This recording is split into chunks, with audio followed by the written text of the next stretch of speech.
চেহারায় কোনো আভিজাত্য বা নায়কোচিত ছাপ না থাকলেও তার সময় সব চলচ্চিত্র পরিচালকের পছন্দের এবং আস্থার মানুষ ছিলেন বাঘা রবি ঘোষ। উত্তম বা সৌমিত্রদের পাশেও নিজের আলোয় অনন্য ছিলেন রবি। সাদাকালো যুগের চলচ্চিত্রে তিনি নিয়ে এসেছিলেন এক অন্যরকম হাওয়া। বাংলা চলচ্চিত্রের উজ্জ্বলের নক্ষত্র। পর্দায় কখনো হয়েছেন ধনঞ্জয়, কখনো শেখর, কখনো বা বাঘা। চলচ্চিত্র ছাড়াও বাংলা নাট্যমঞ্চ এবং টেলিভিশনেও অভিনয় করেছেন। 1931 সালের 24 নভেম্বর রবির জন্ম কোচবিহারের মামাবাড়িতে। আপনি আমাদের নাম জানেন? নাম জানি, ধন জানি, সব জানি, রাজা দিল দূর করে, ঠাই নেই, ঠাই নেই, কোথা যাবি কি বা খাবি, জানা নেই, জানা নেই, জানা নেই। পুরো নাম রবীন্দ্রনাথ ঘোষ দস্তিদার। পূর্বপুরুষেরা ছিলেন বরিশালের মানুষ। সমকালীন অনেক চিত্র সমালোচক তাকে পরিচয় করিয়ে দিতে গিয়ে লিখেছেন বরিশালের রবি। 1968 সালে সত্যজিৎ রায়ের গুপি গাইন বাঘাবাইন ছবিতে রবি ঘোষের অভিনয় চলচ্চিত্র জগতের জন্য একটি মাইলফলক। সত্যজিৎ রায় পছন্দ করতেন রবি ঘোষের অভিনয়। স্বয়ং উত্তম কুমার বলেছিলেন, রবির পাশে অভিনয় করতে সব সময় ভয় লাগে।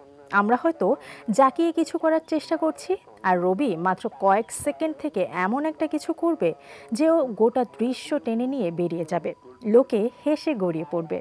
রবি ঘোষকে কমেডিয়ান বললে মন খারাপ করতেন। বলতেন, কমেডিয়ান বলে আলাদা কোনো সংজ্ঞায় আমার বিশ্বাস নেই, আমি একজন চরিত্রাভিনেতা। তিনি মনে করতেন যে কোনো চরিত্র ফুটিয়ে তোলাই একজন চরিত্রাভিনেতার কাজ। 5 ভাই বোনের দ্বিতীয় ছিলেন রবি। বাবার চাকরির সুবাদে সপরিবারে থাকতেন কলকাতার মহিম হালদার স্ট্রিটে। স্কুলে পড়ার সময় থেকেই অভিনয়ে হাতেখড়ি, নেহাত শখের বসে। 1947 সালে কলকাতার সাউথ সাবারবান মেইন স্কুল থেকে ম্যাট্রিকুলেশন পরীক্ষায় উত্তীর্ণ হন।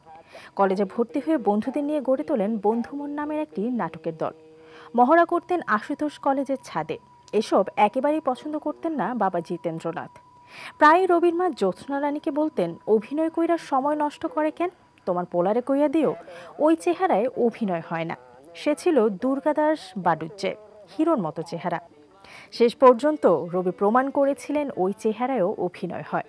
তবে মায়ের সমর্থন ছিল, তাই বাড়ি থেকে একাধিকবার বের করে দেওয়ার পরও চালিয়ে যেতে পেরেছিলেন নাট্যচর্চা।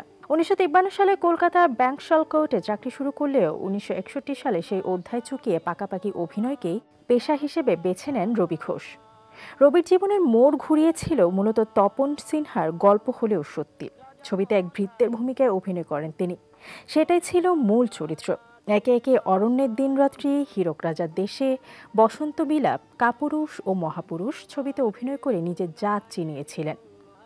অভিযান ছবিতে ট্যাক্সি ক্লিনার, জন অরণ্য ছবিতে মিস্টার মিত্র, গল্প হলেও সত্যি ছবিতে ধনঞ্জয়, পদ্মা নদীর মাঝি ছবিতে আমিনুদ্দিন, আগন্তুক ছবিতে রঞ্জন, অন্তর্জলি যাত্রা ছবিতে জ্যোতিষী সহ তার বহু চরিত্র মানুষের মনের মণিকোঠায় ঠাঁই করে নিয়েছে।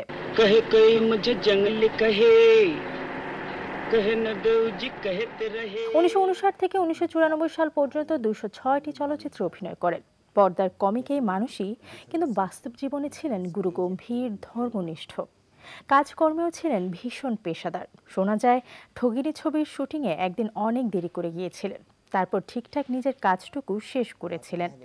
প্যাক আপ হয়ে যাওয়ার পর ইউনিটের সবাই জানতে পেরেছিলেন সেদিন সকালে মাকে দাহ করে কাজে এসেছিলেন রবি। 1997 সালের কলকাতা বইমেলায় প্রকাশিত হয় রবি ঘোষের হাসতে জাতের মানা। সে বছর 3 ফেব্রুয়ারি আগুনে পুড়ে ছাই হয়ে গিয়েছিল মেলার অনেক স্টল। পরদিন 4 ফেব্রুয়ারি হঠাৎই মারা যান রবি ঘোষ। মোরা একটা কথা বলি, শোনো সবে, এবার কিছু নতুন জাদু হবে। প্রথমে আমরা অদৃশ্য হয়ে যাব।